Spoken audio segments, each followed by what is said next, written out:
Would you like to improve your relationships with those around you? I'll be back in a moment and we'll take a look at how you can actually accomplish that goal.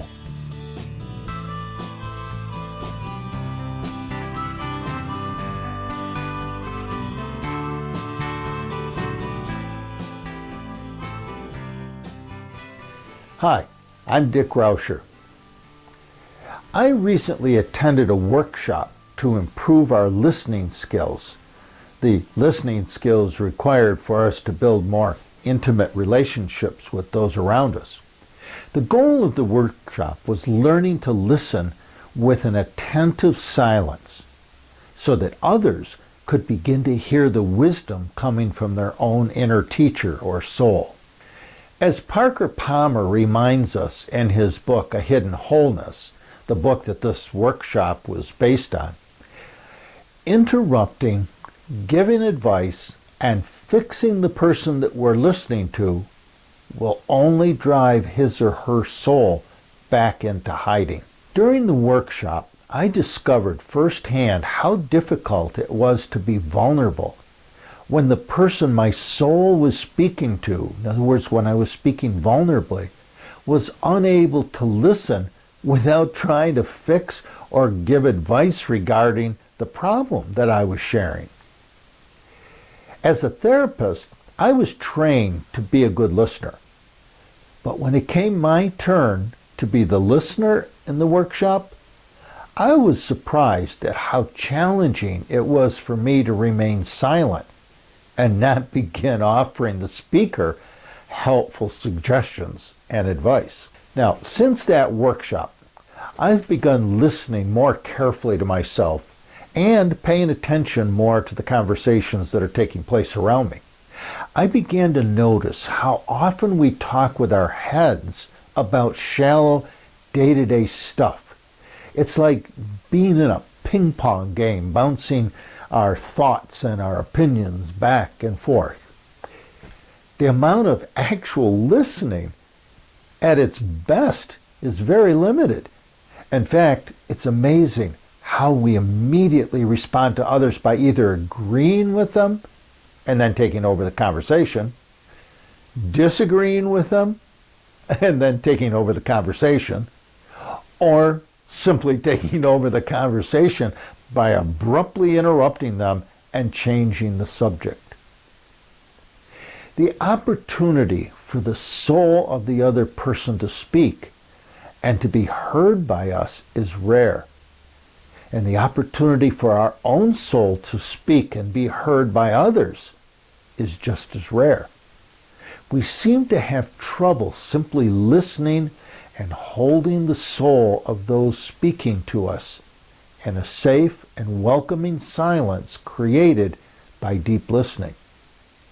As a result, the opportunity for authentic, intimate conversation is often painfully missing in most of our relationships because our souls remain hidden.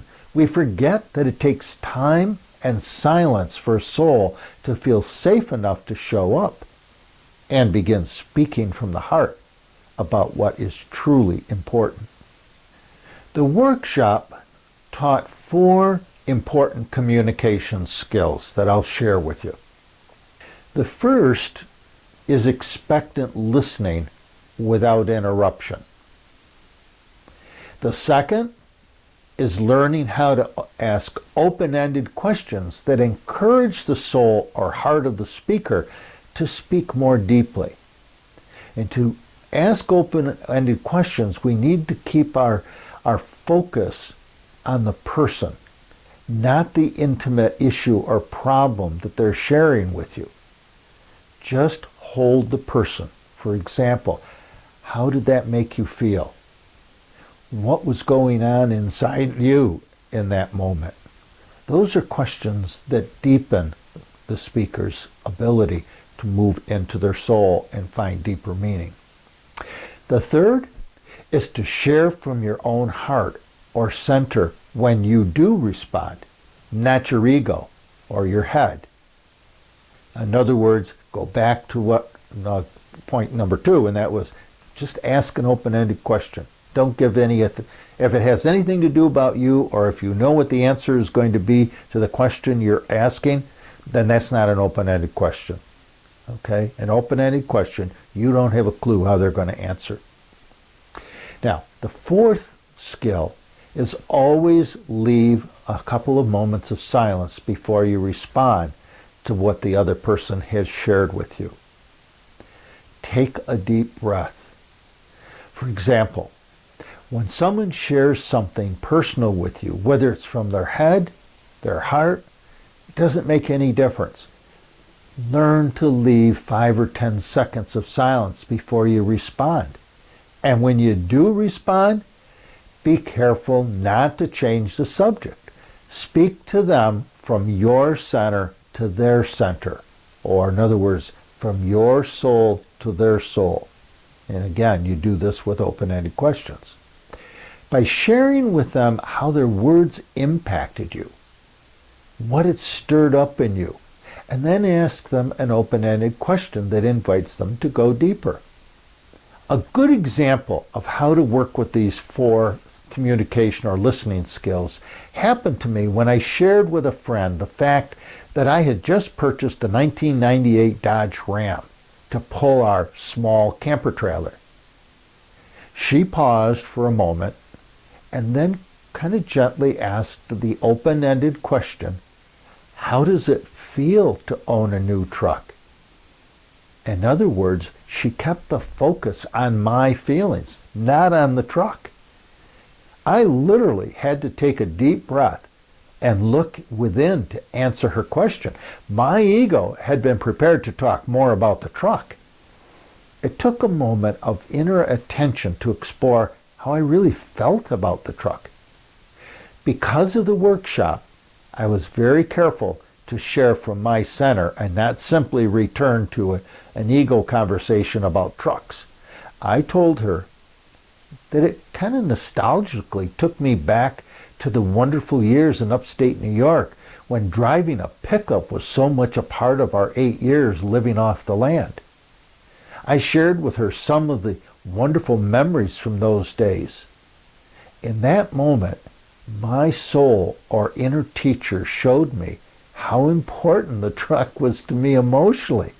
Without the invitation of her question to look within, that wisdom would never have come to my consciousness.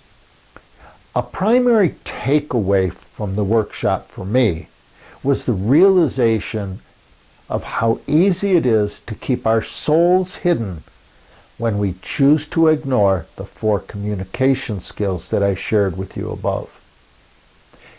Another takeaway was how easily we move into self-focused narcissism when we speak through our egos.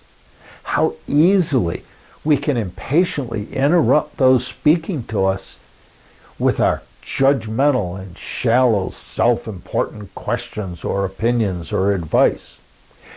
When we speak from the heart or soul of our true self and encourage others to do the same by asking open-ended questions that invite the speaker to speak more from their center or their soul, in other words, to go deeper, the conversations immediately move deeper and they become more intimate and more meaningful. It was a great workshop in that it reminded me how important it is to slow down and truly listen to those that we are in conversation with. The compassion and sense of caring that comes when souls are in intimate conversation with one another is both gentle and emotionally powerful.